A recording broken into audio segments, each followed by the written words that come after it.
Hello dear viewers, ये हैं हमारे डीएसजी सर जो कि कोटा की बहुत रिनाउंड फैकल्टी हैं और जोलॉजी के अंदर ये जोलॉजी गुरु कहलाते हैं। इनके बारे में मैं आपको क्या विशेषता बताऊं कि पूरा कोटा इन्हें जानता है और ये लगभग सभी अच्छी कोचिंग्स के अंदर अच्छे लेवल पे वर्क कर चुके हैं। आकाश के साथ इनका एसोसिएशन है अभी, तो मैं डीएसजी सर से कहना चाहूँगा कि वो अपने बारे में कुछ बताएं। Hello everyone, my sir DSG sir Dinesh Singh Gaur और मैं जूलॉजी फैकल्टी हूँ जैसा सर ने बताया। और मेरे साथी हैं Avinash Bhatnagar sir, AB sir के नाम से ये कोटा में जाने जाते हैं। बहुत एक्सपीरियंस फैकल्टी हैं, पिछले 22-23 साल से ऑर्गेनिक केमिस्ट्री पढ़ा रहे हैं और न जाने कितने अच्छे रिजल्ट ये दे चुके हैं। और आकाश इंस्टीट्यूट में इस समय करेंटली ये यहाँ पर ऑर्गेनिक केमिस्ट्री पूरे बैचेस में ये देख रहे हैं।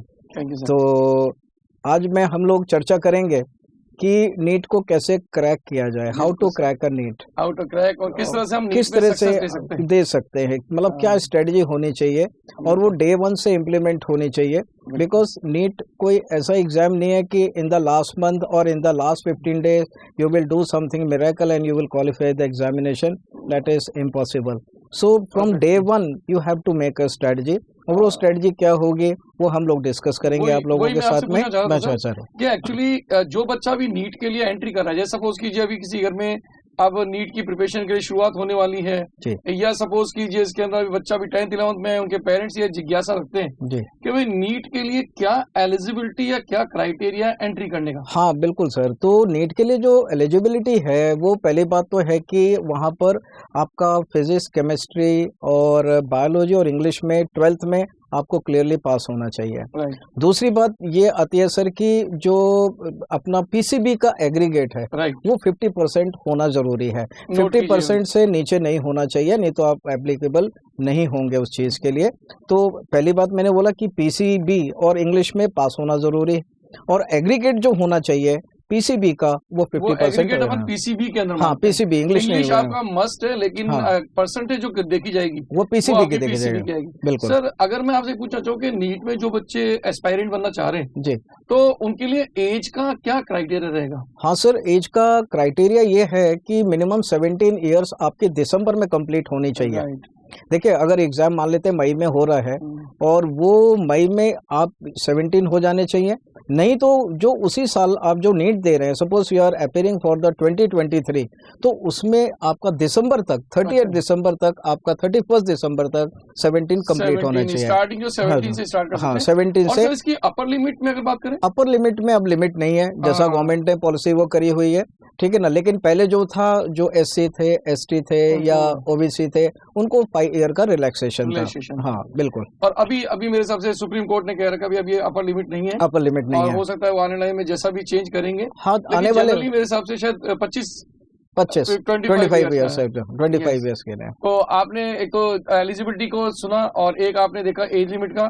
अब मैं सर से बात करना चाहूंगा कि सर, बच्चा जब कोटा के अंदर आता है अपनी पढ़ाई करने के लिए, नीट की तैयारी करने के लिए, तो उसे अपनी पढ़ाई करते समय क्या स्ट्रेटेजी लेनी चाहिए जिससे उसका आउटपुट अच्छा आ सके? बहुत अच्छा क्वेश्चन है सर आपका। देखिए सर, सबसे पहले तो उस बच्चे के पास में विजन होना चाहिए।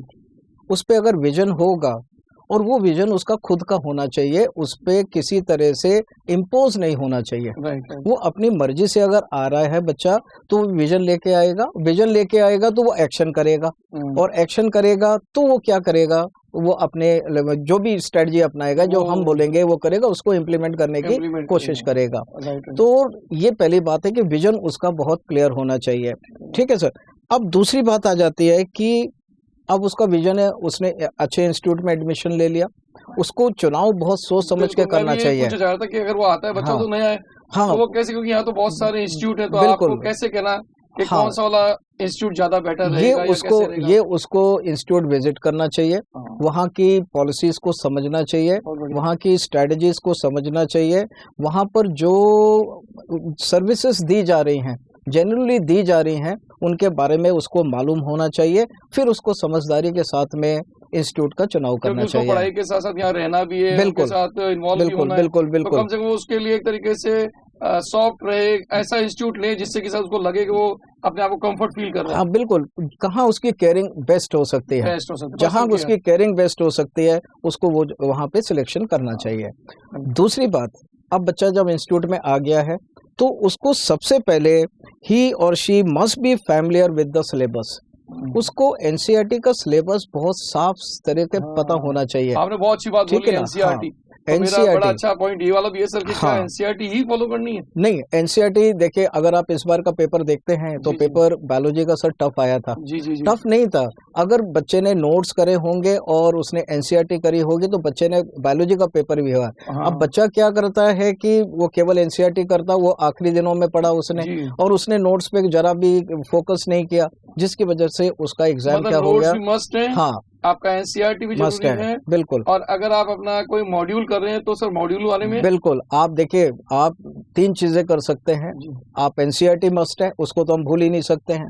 दूसरा, हमारा जो टीचर्स नोट्स दे रहे हैं वो नोट्स बहुत इंपॉर्टेंट है, क्योंकि वो भी बड़ा एक्सट्रैक्ट निकाल के बिल्कुल बिल्कुल, क्योंकि वो डाइल्यूट है, वो डाइल्यूटेड पार्ट है एनसीईआरटी का। वो कोई एनसीईआरटी से बाहर का पार्ट नहीं है, वो एनसीईआरटी का ही डाइल्यूटेड पार्ट होता है। तो वो बच्चे को ट्रस्ट के साथ बहुत अच्छी तरह से करना चाहिए।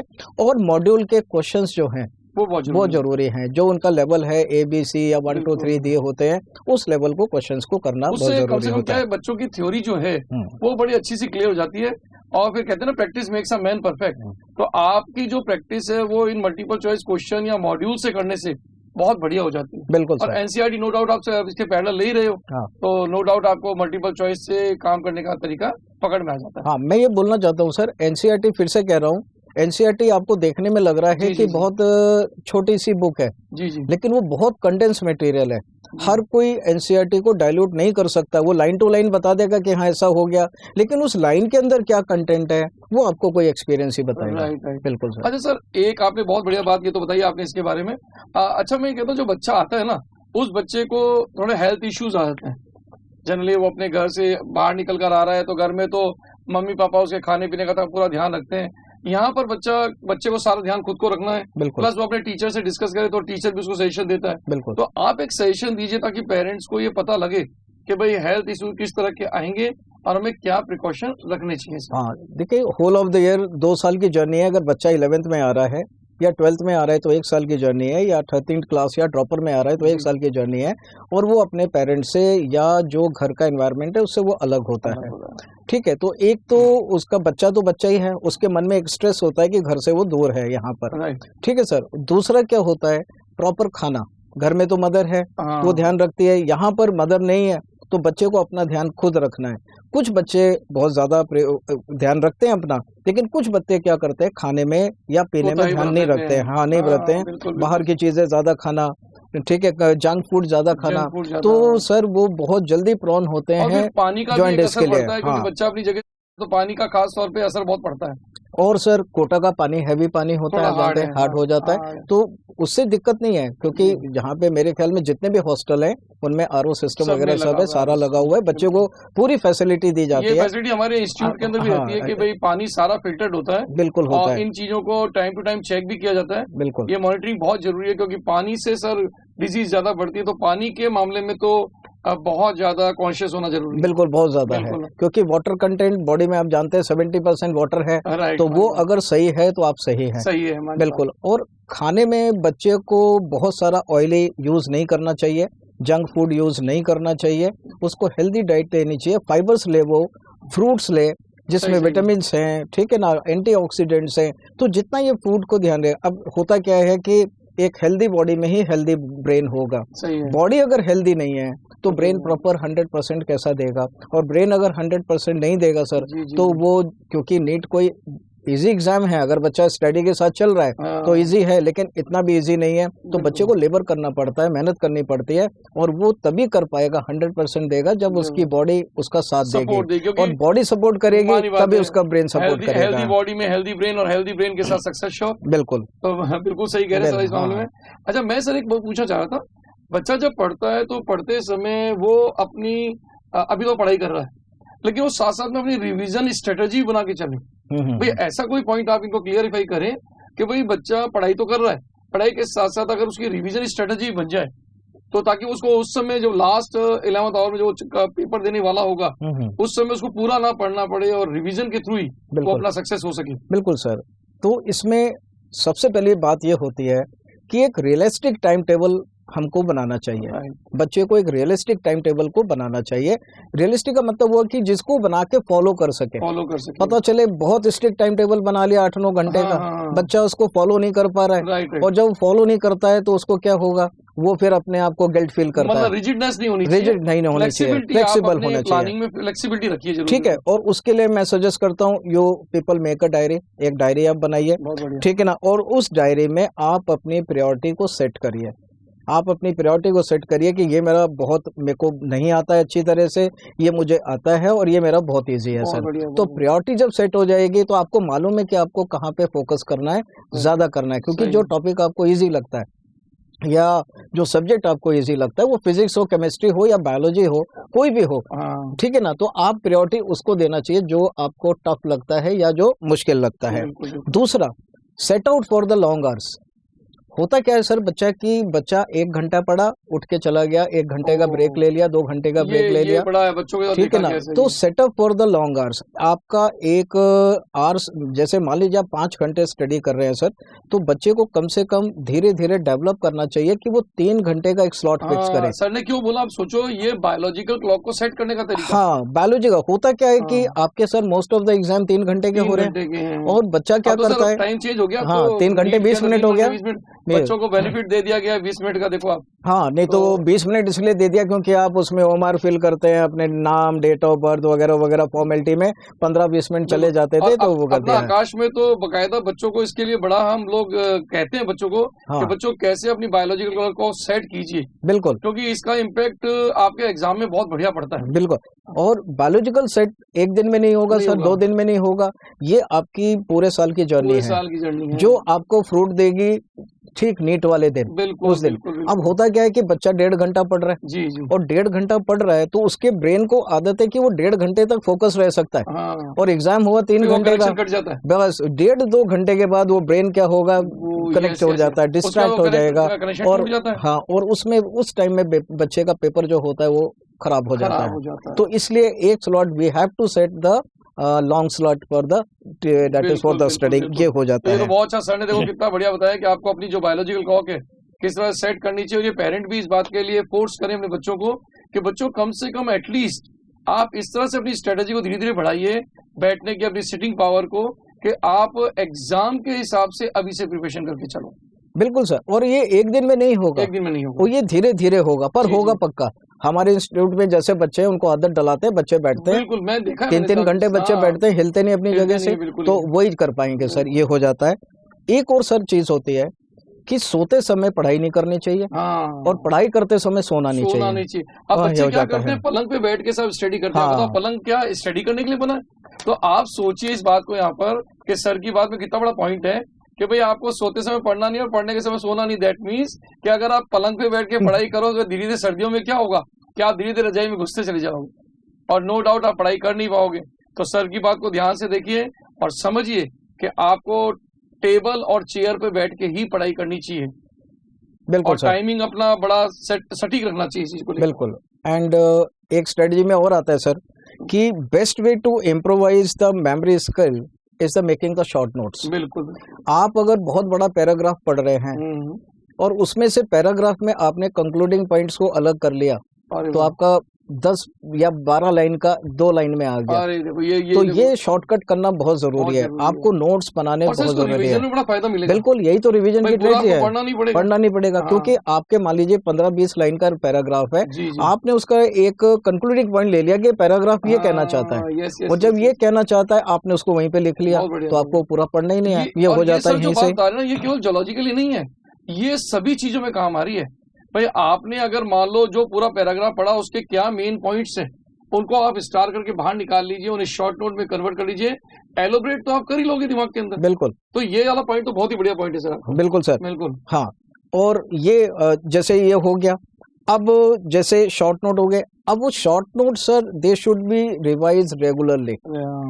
आपने शॉर्ट नोट बना के रख दिए, चैप्टर आपका पूरा हो गया, आपने उसको 15 दिन 20 दिन देखा ही नहीं तो वो वॉश आउट हो जाएगा, वो मेमोरी से चला जाता है, वो मेमोरी से आपके सबकॉन्शियस माइंड में होगा, लेकिन वो मेमोरी में नहीं होगा। ब्रशअप करते रहिए, उसको देखते रहिए, जिससे क्या होता है वो स्ट्रांग होता जाएगा। बिल्कुल बिल्कुल सही कह रहे हैं सर, बिल्कुल इस मामले में बिल्कुल सही कह रहे हैं सर। और सर जिस बच्चे को लगता है कि they have completed there chapter, उनको लगता है कि they have well command over the chapter, उनका रिवीजन भी करना बहुत जरूरी है। क्यों, वही सबकॉन्शियस माइंड की बात कर रहा हूँ, उनको महसूस होगा कि वो सब आता है, लेकिन जब उन्होंने रिवाइज नहीं किया है और क्वेश्चन अगर घुमा फिरा के आ गया तो वो क्वेश्चन को अटेम्प्ट नहीं कर पाएंगे, क्योंकि उनको हल्का तो याद रहेगा कि कुछ था, लेकिन क्या था वो उनको याद नहीं रहेगा। सीधी बात है, practice makes a man perfect. Yes, आप लगातार कहते हैं ना, प्रयास करते रहने से पारंगत बनते हैं। आप जैसे आपने देखा है, कुएं के ऊपर भी देखा है, रस्सी और पत्थर का कोई मेल ही नहीं है साहब, रस्सी का पत्थर का मुकाबला करेगी, लेकिन लगातार घिसने से वो भी अपना निशान छोड़ देती है। तो सोचिए, प्रैक्टिस करने से आप कितने ज्यादा पारंगत हो सकते हैं। बिल्कुल sir. And one more thing is there, revision की मैं बात कर रहा हूँ कि make sure to emphasise important and weak topic. हमको उसको एम्फेसाइज करना चाहिए रिवीजन में, जो आपके वीक टॉपिक है उनको आप स्ट्रांग बनाइए, क्योंकि होता क्या है, बच्चा उल्टा करता है, जो उसके वीक टॉपिक होते हैं वो इग्नोर करता है उसको, वो करता नहीं है, लॉस हो जाएगा सर। हाँ, और जो उसके स्ट्रांग टॉपिक होते हैं वो उसको ज्यादा टाइम देता है। तो लेकिन हम बिल्कुल सर कहते हैं भाई, स्ट्रांग और वीक पॉइंट की क्लियरिटी आपको पता होनी चाहिए, ताकि आप ऐसा नहीं कि स्ट्रांग पॉइंट को स्ट्रांग ही करते जा रहे हो और वीक बेचारा खत्म होता जा रहा है। तो वो भी तो एग्जाम में आएगा, तो आपको वो एरिया भी अपनी पता होना चाहिए। बिल्कुल बिल्कुल, ये तो रिवीजन की स्ट्रेटजी सर। तो रिवीजन, कोई भी टॉपिक अगर हमने आज कंप्लीट किया है, वो आपका शेड्यूल ऐसा होना चाहिए कि 4 या 5 दिन बाद वो टॉपिक क्या होना चाहिए, वापस आना चाहिए, आपकी आंखों से निकलना चाहिए, क्योंकि रिवीजन करने में सर टाइम नहीं लगता है। एक चैप्टर को मैं अगर मैं बायोलॉजी पढ़ाता हूँ तो मुश्किल में 15 या 20 मिनट लगते हैं, ये होता है, सर ने ये बताया, सर ने ये बताया, तो 20-25 मिनट में पूरा चैप्टर रिवाइज हो जाता है। तो ये हो जाता है, ये स्ट्रेटजी बच्चे को रखनी चाहिए। शुरू से लेके चलोगे तो मेरे हिसाब से आपको लास्ट में इतना बर्डन नहीं लगेगा। बिल्कुल नहीं लगेगा, ये हो जाता है। बिल्कुल। और नीट का सर एक और जो फॉर्मूला है क्रैक करने का, वो आ जाते हैं ब्रेक्स सर। ब्रेक्स करना, रेगुलर स्टडी में ब्रेक बहुत जरूरी होता है। आप लोग तोड़ो मत बीच में। हाँ, तो ये होता क्या है कि we people are not a machine and students are also not the machine, and if they work continuously तो क्या होगा, ब्रेन थक जाता है, और जब ब्रेन थक जाता है तो बैठे रहेंगे वो जबरदस्ती, लेकिन जितना इनपुट होना चाहिए वो कभी भी नहीं हो पाएगा। उचित ब्रेक होना चाहिए। हाँ, उचित ब्रेक होना चाहिए। आप उस 10-15 मिनट के ब्रेक में आप वॉकिंग कर सकते हैं, आप उस 10-15 मिनट के ब्रेक में आप अपना म्यूजिक सुन सकते हैं। हाँ बिल्कुल सर, आप उस में आप अपनी मनचाही कोई बुक पढ़ सकते हैं, रिक्रिएशन कीजिए। रिक्रिएशन, बस वही मैं कह रहा हूँ कि लॉन्ग आवर्स आप पढ़ रहे हैं तो उसमें 10 मिनट का ब्रेक जरूर दीजिए, जरूरी हो जाता है, क्योंकि ऑप्टिमम स्टडी के बाद में, ऑप्टिमम समय के बाद में ब्रेन जो होगा आपका साथ नहीं देगा। तो फिर वो आपको ऐसा लगेगा जैसे आप जो पढ़ रहे हो समझ में ही नहीं आ रहा। बिल्कुल। तो फिर ऐसे में आपको ब्रेक देना ही अक्लमंदी होती है। बिल्कुल, और जब आप ब्रेक देंगे तो वो रिकवर करेगा आपके फिर से एंथुसियाज्म को, आपकी एनर्जी को फिर से ऑप्टिमम पे लाएगा, और जब ऑप्टिमम पे लाएगा तो आपका आउटपुट जो होगा वो पहले से अच्छा होगा। और आप अगर कंटिन्यूस करते जा रहे हैं तो आप पढ़ते तो रहेंगे, लेकिन उसको हमारा ब्रेन एक्सेप्ट नहीं करेगा। एक लिमिट सैचुरेट होगा, और सैचुरेट होगा तो आप उसको जबरदस्ती इनपुट कर रहे हैं, लेकिन वो इनपुट लेगा नहीं, कोई हल नहीं निकलेगा, तो उसका कोई फायदा नहीं हो पाता है सर। मैंने सर कुछ क्वेश्चन आपके लिए नोट किए हैं सर, पूछने के लिए, ताकि बच्चों को फायदा मिल सके। जी सर। तो एक मैंने जो इसमें ये लिया है कि जैसे बच्चा जब अपनी क्लासेस के अंदर पढ़ रहा है, जी है ना, तो क्लास में पढ़ते समय उसको अपनी क्लास में क्या चीजों का ध्यान रखना है, क्योंकि वो स्टडी तो कर ही रहा है क्लास में, लेकिन साथ ही साथ उसको क्या ध्यान रखना जिससे कि उसके आउटपुट बढ़े, उसकी मेमोरी बढ़े, उसका आउटपुट यानी कि एक तरीके से सक्सेस रेट बढ़ने के चांस बढ़ते हैं सर। बिल्कुल। अब सर देखिए, क्लास में हम पढ़ाते हैं, जी, क्लास से सिलेक्शन भी होते हैं, जी, बिल्कुल उसी से सारे होते हैं, और उसी क्लास में रिजेक्शन भी होते हैं। बहुत बड़ा पॉइंट, यानी देखो सर ने क्या बताया कि भाई उसी क्लास में सिलेक्टर भी बैठा है, उसी क्लास में जो रिजेक्ट हो रहा है वो भी बैठा हुआ है। एक ही क्लास है, एक ही टीचर, हाँ एक ही टीचर, एक ही मेंटर वहाँ जा रहा है, बिल्कुल, और एक ही चीज पढ़ा रहा है, सबको जो फीड कर रहा है एक ही तरह से फीड कर रहा है, लेकिन कुछ का सिलेक्शन हो जाता है, कुछ का सिलेक्शन नहीं हो पाता है। उसका पहला कारण मैं बता रहा हूँ, वो होती है सर, मान लीजिए एक वो होती है रिटेंशन पावर, रिटेन करना। एक कोई बच्चा है जिसमें रिटेंशन पावर अच्छी है, तो वो चीजों को आप क्या करेगा, इम्बाइब करेगा। कोई भी टीचर पढ़ा रहा है वो चीजों को इम्बाइब करेगा और उसको रिटेन करेगा वो, रिटेन करने की उसमें होता है वहां पर। क्यों होता है? इसको रोके रखना, आप समझ पाना पूरी तरीके से। वो रिटेन क्यों करता है? Because he is 100% focused to the class, 100% focused to the black board, 100%। अपने आप को तो प्रॉब्लम है आपके लिए। वो टीचर क्या कर रहा है, हर एक एक्टिविटी को वो नोट करता है, टीचर क्या लिख रहा है हर एक एक्टिविटी को वो लिखता है। तो उससे क्या होता है, दिन पर दिन उसकी रिटेंशन पावर क्या कर जाती है, वो बढ़नी शुरू हो जाती है। और जब वो चीजों को क्लास में इस चीज को ध्यान रखोगे, बिल्कुल, तो नो डाउट ये चीज फायदा करेगी आपके लिए। और जो बच्चा फोकस नहीं है सर, वो रिटेन नहीं कर सकता है, वो रिटेन नहीं कर सकता है। हाँ, तो सिलेक्शन का कारण हुआ कि रिटेन करना। जो रिटेन कर लेगा वो सिलेक्ट होगा 100%, और जो क्लास में फोकस नहीं है, वो सिर्फ देख रहा है और वो कोई इन चीजों को इम्बाइब नहीं कर रहा है, वो रिजेक्शन का कारण बन जाता है, वो रिजेक्शन का बन जाता है। चले तो पेरेंट्स को भी ध्यान रखना है और बच्चों को भी ध्यान रखना है, क्योंकि देखो ये एक तरह का ट्रायंगल जिसको कहते हैं बर्मुडा ट्रायंगल, वो बर्मुडा ट्रायंगल किस किस के बीच बन रहा है? पेरेंट्स, बच्चे और टीचर के बीच। और इसी तीन के बीच में ये जो ट्रायंगल बन रहा है, हर चीज को अपने को रोकना है, हर चीज को फंसाना है।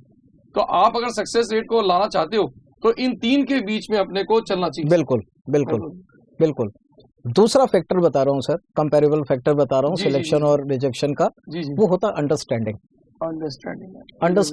बच्चे के अंदर अंडरस्टैंडिंग होनी चाहिए कि सामने वाला जो कह रहा है वो उसको ले, उसको समझे, उसको रटे ना, वो समझे उसको कि क्या कह रहे हैं, टीचर क्या कहना चाह रहा है, कहाँ जरूरी है, कहाँ नहीं, इस चीज का बड़ा क्लियर बिल्कुल होता है। तो जो अंडरस्टैंडिंग बच्चा डेवलप करेगा वो आराम से क्या करेगा, फिर से सिलेक्शन जाएगा। और जो बच्चा अंडरस्टैंडिंग डेवलप नहीं करेगा वो फिर से रिजेक्शन की ओर जाएगा। तो एक मैंने देखा सर, बच्चे ना क्लास के अंदर समझ तो सब पा रहे हैं, लेकिन कई बार क्या होता है जब उनको वापस से उनको देना होता है एग्जाम में कहीं, वो इतना दे नहीं पाते। तो मैंने कुछ नोट किया ये कि बच्चा अगर हिच करता है तो मेरे हिसाब से क्या बच्चे को हिच करना चाहिए क्लास के अंदर, या उसको कहाँ बोलना चाहिए, कब टीचर से आके कहना चाहिए मुझे इस लेवल में कहीं दिक्कत है सर, अंडरस्टैंडिंग के लेवल में या किसी भी चीज में? सर देखिए, दो तरह के बच्चे होते हैं जी।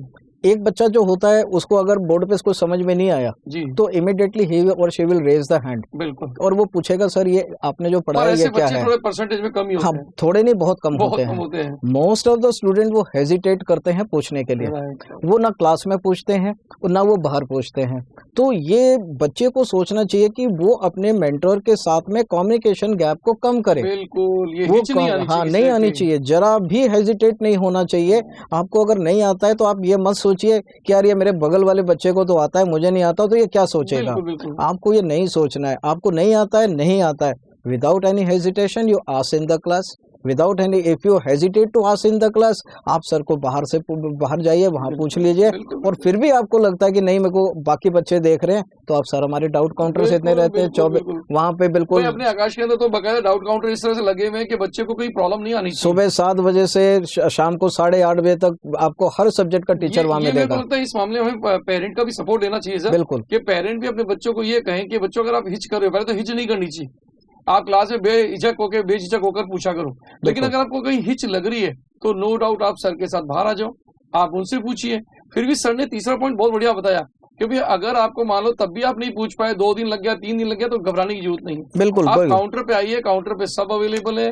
और अपना तो आई ट्यूटर सर बहुत बढ़िया चीज बना रखी है सर, बिल्कुल बिल्कुल। आई ट्यूटर के अंदर आपको लगता है कोई टॉपिक समझ नहीं आया, चलो वो चौथा नंबर एक पॉइंट और आगे, बिल्कुल, तो आपको कोई टॉपिक, जैसे हमारे बहुत अच्छी यहाँ पे फैसिलिटी है, कोई आपका लेक्चर मिस हो गया है, कोई आपको चीज समझ में नहीं आई है, आप सीधा आई ट्यूटर पे जाइए, अपना पासवर्ड डालिए, पर्टिकुलर चैप्टर पढ़ लीजिए। फीचर आपको क्लियर करूं सर, यूनिक फीचर बड़ा बढ़ गया है अपने आकाश के अंदर, कि यहाँ पर तो हिंदी मीडियम के भी आई ट्यूटर के अंदर बड़े अच्छे लेक्चर डालते हैं, सारे सब्जेक्ट के, सारे टॉपिक के, सारे टॉपिक के बच्चे को कहीं कुछ सोचने की भी जरूरत नहीं पड़ती है। हाँ, पहले हिंदी का बच्चा अपने आप को इग्नोर समझता था कि वो इंग्लिश मीडियम के हमारे नहीं है, टॉप ही हमारा बच्चा करता है। बिल्कुल बिल्कुल, बड़ा एक मतलब 360 का टर्न आने, बिल्कुल बिल्कुल सर, बहुत बढ़िया टर्न आ गया आई ट्यूटर को लेकर। बिल्कुल बिल्कुल।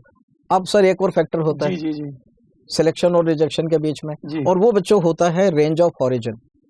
अब रेंज ऑफ ऑरिजिन क्या होता है, कोई टॉपिक आपको पढ़ाया गया तो उसकी रेंज ऑफ ऑरिजिन का मतलब है कि अगर वो क्वेश्चन घूम फिर के आ गया जो क्लास में नहीं है लेकिन कंसेप्ट पढ़ाया हुआ है, उसने कंसेप्ट पढ़ा हुआ है, टीचर ने पढ़ाया हुआ है, क्वेश्चन आ गया वहां पे घूम के, तो जिसका रेंज ऑफ ऑरिजिन होगा, जिसमें सोचने की शक्ति ज्यादा होगी, वो उस क्वेश्चन को हर हाल में कर लेगा। पढ़ा चुके उस चीज को, लेकिन वो थोड़ा सा पलट कर आ गया आपके सामने।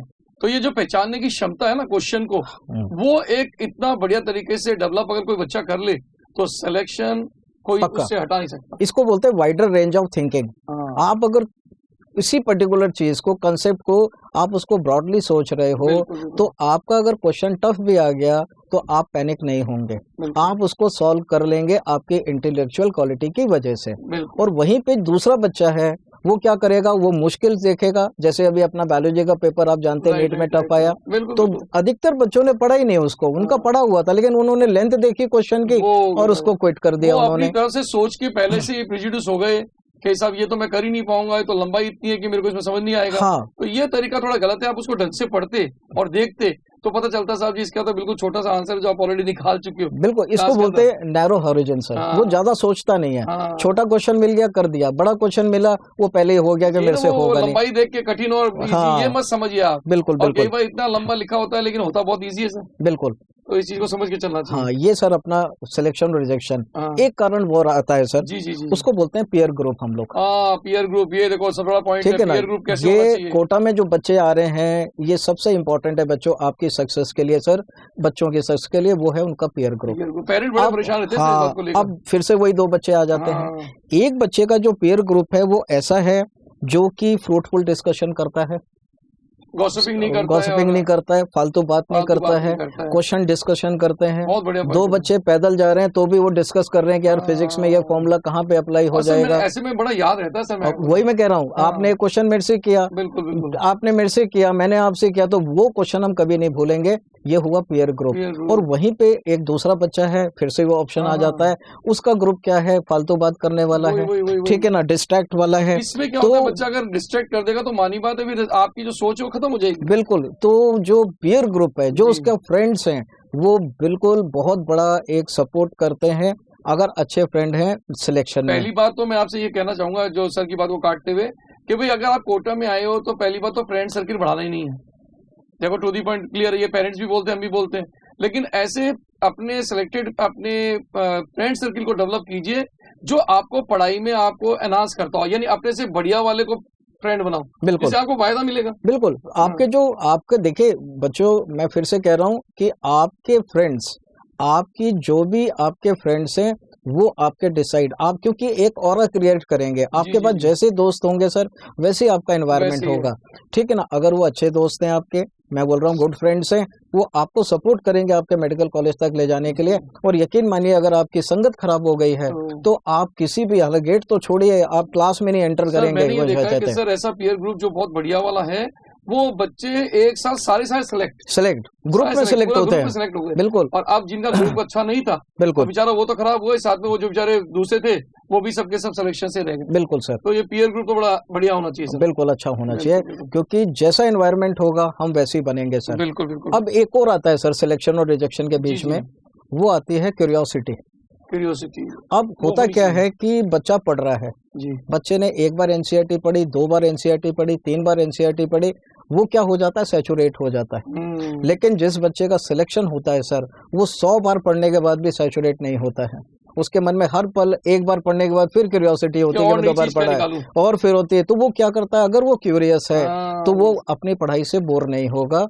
और एक दूसरा बच्चा आ जाता है जो क्यूरियस नहीं है, तो वो 1 या 2 बार एनसीईआरटी पढ़ने के बाद वो क्या हो जाता है, बोर होने लगता है। ज्ञान प्राप्ति के लिए क्यूरियोसिटी बहुत जरूरी है। हाँ, अगर आप बकायदा इस किसी चीज के लिए क्यूरियस हैं और आपको लगता है नहीं मेरे को खोजना इसमें क्या चीज है, सर क्या बता रहे हैं या सर क्या बताने वाले हैं, हम पहले से पढ़कर आए, तो ये क्यूरियोसिटी बहुत बेस्ट है सर। बिल्कुल, और ये बहुत जरूरी है सर। अगर आप क्यूरियस नहीं है, जानने के लिए नहीं है, आप अपनी पढ़ाई से क्या बोलते हैं सैचुरेट हो जाते हैं, तो फिर आप नीट कैसे करोगे। क्योंकि मेडिकल कॉलेज जाने के बाद भी यकीन मानिए आप 11-12 घंटे पढ़ाई बिना आप निकाल नहीं पाओगे एक साल। मैं तो कहता हूं learning is a continuous process. Yes sir, हम आज भी पढ़ते हैं, हम भी आज तक पढ़ रहे हैं, बिल्कुल पढ़ते हैं। मतलब आप क्लास में जाने से पहले पढ़ेंगे, हमें पता है हमें हर चीज सीखने का मौका मिलता है। बिल्कुल बिल्कुल, तो बच्चे आके सिखा देते हैं सर। बिल्कुल सिखा देते हैं, तो बहुत सारी चीजें हम बच्चों से सीखते हैं। राइट। तो मैंने आपको ये रिजेक्शन और सिलेक्शन दोनों के बच्चों के कैटेगराइज किया है। और ऐसा नहीं है कि जो कोई बच्चा नंबर कम ला रहा है तो वो पास नहीं होगा। मेरे पास ऐसे उदाहरण है सर जो 230 240 नंबर लाते थे, आज वो एमडी करके वो चंडीगढ़ हॉस्पिटल में बैठे हुए हैं, ठीक है ना। वो होती है जिद, पढ़ने के साथ साथ उन्होंने आसपास की बाकी चीजों को भी एड ऑन किया। हाँ बिल्कुल, जो सर बता रहे हैं हमें किन किन बातों ध्यान, हेल्थ इश्यूज को भी ध्यान रखा, अपने पीयर ग्रुप को भी बना के रखा। एक सर मैं ये देखता हूँ कि बच्चा डिस्ट्रैक्ट हो जाता है पढ़ते समय कई चीजों के कारण, कुछ ऐसी हैबिट्स ले लेता है, तो आप कुछ डिस्ट्रैक्शन किस कारण से हो रहा है, कुछ इन चीजों पे एक लाइट डालिए सर के। सर अंग्रेजी में बोला जाता है अटैचमेंट कॉजेस डिटैचमेंट। अब ये अटैचमेंट आपकी पढ़ाई से भी हो सकता है।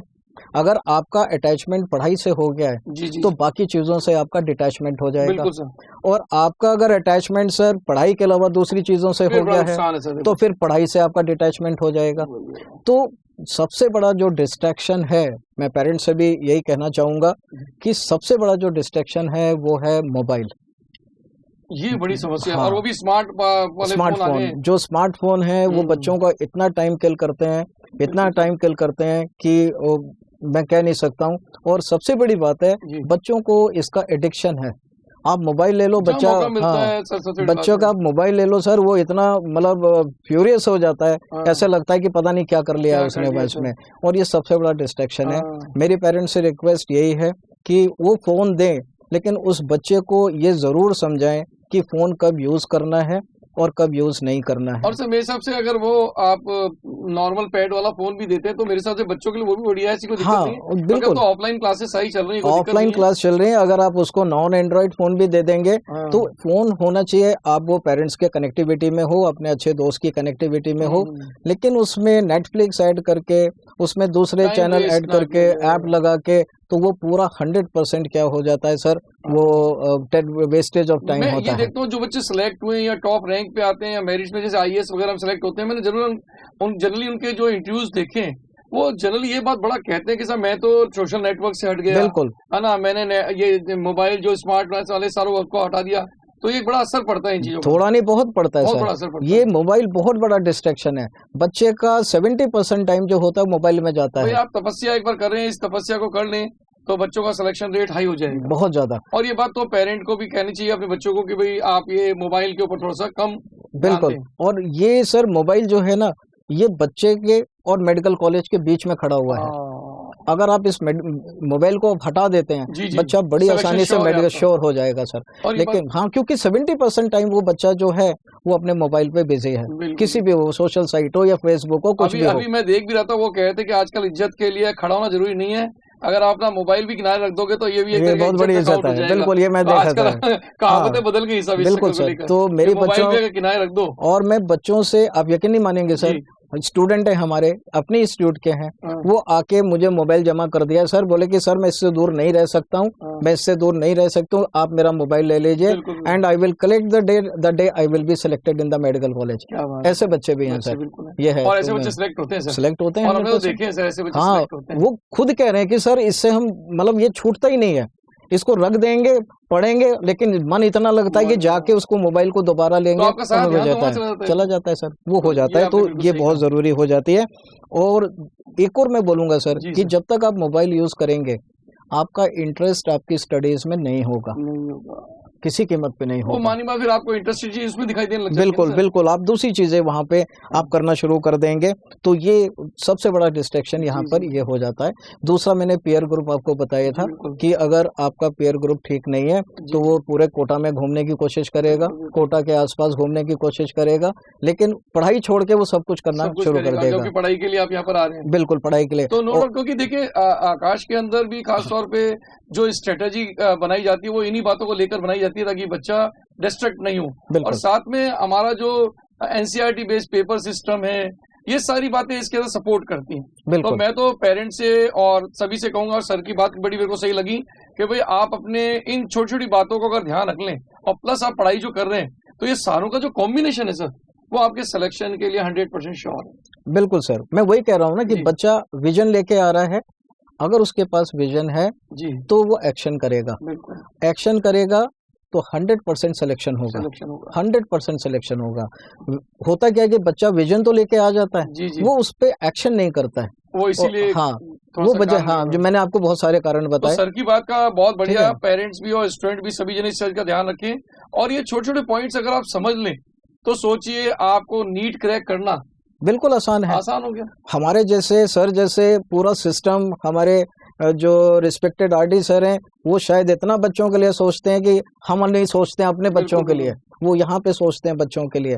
24 घंटे आपके लिए यहाँ पर हेल्पलाइन रहती है, हर तरह की हेल्पलाइन रहती है। आप बीमार हो जाएं, आप किसी दिक्कत में हो, सर यहाँ पर आप जानते हैं कि हमारी टीम अलग अलग बनी है, मेडिकल टीम अलग बनी हुई है, डिसिप्लिन टीम अलग बनी हुई है, तो आपको यहाँ पे किसी तरह की कोई दिक्कत नहीं होनी है। सिर्फ दिक्कत तब होती है जब बच्चा खुद ही इम्प्रूवमेंट करना ना चाहे, वो खुद ही ना चाहे कि मुझे इम्प्रूव करना है। कोशिश तो करनी चाहिए। बिल्कुल बिल्कुल, हम लोग कि भगवान भी उनकी मदद करते हैं जो स्वयं अपनी मदद करते हैं। बिल्कुल करते हैं। तो आज सर ने जो बातें बताई, तो मैं तो एक छोटी सी बात ही बोलूंगा कि नीट क्रैक करना, अगर आप सर की बातों को सही मानते हैं तो it is just cup of T. बिल्कुल सर, मैं सही बोलूंगी नहीं? बिल्कुल सर, मैं फिर से बता रहा हूँ फंडा, बच्चे का विजन क्लियर होना चाहिए। जी। विजन के साथ में उसके एफर्ट्स बहुत प्योर होने चाहिए। प्योर, वो बच्चे को किसी को इम्प्रेस करने के लिए नहीं पढ़ना है, उसको अपने आप को इम्प्रेस करने के लिए पढ़ना है। मम्मी पापा टीचर्स फ्रेंड्स किसी को इम्प्रेस नहीं करना है, अपने आप को करिए।